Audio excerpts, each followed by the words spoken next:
Sa Spain kaya ang trip? Janine at Jericho, ready na nga bang mag-travel para sa birthday celebration?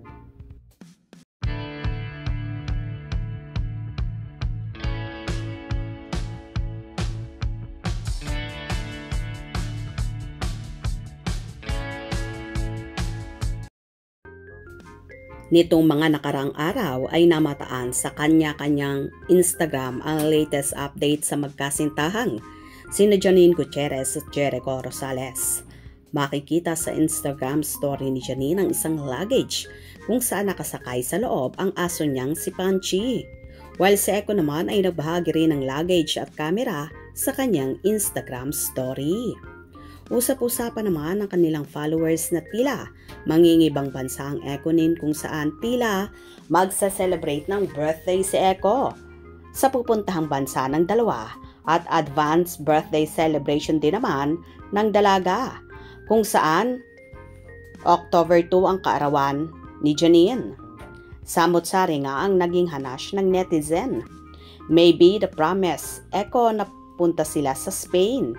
Yes, wait na lang tayo ulit. Happy for them.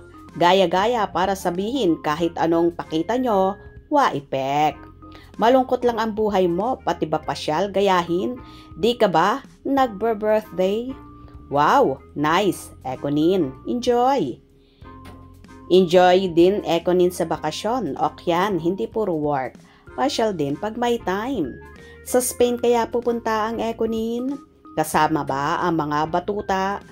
Enjoy, sangala ng Ekonin. Wow, relax at chill din pag may time. Ha ha ha ha, walang mga originality.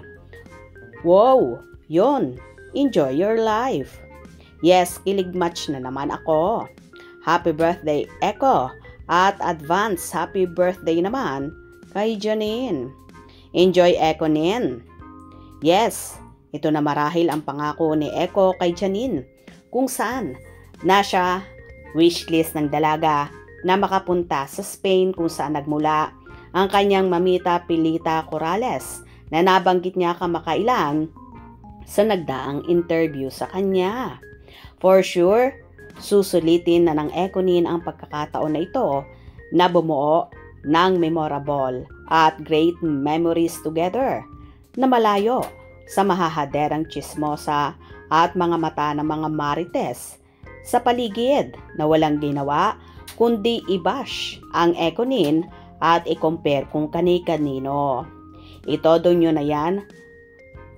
Ang importante ay makapag-enjoy kayo at makapag-relax dahil for sure after naman ang bakasyon galore nyo, paniguradong lagarin na naman kayo sa trabaho. Lalong higit si Echo na magiging busy ulit sa promotion ng kanilang movie na Quezon kung saan malapit na ngang ipalabas ngayong darating na October 15, 2025.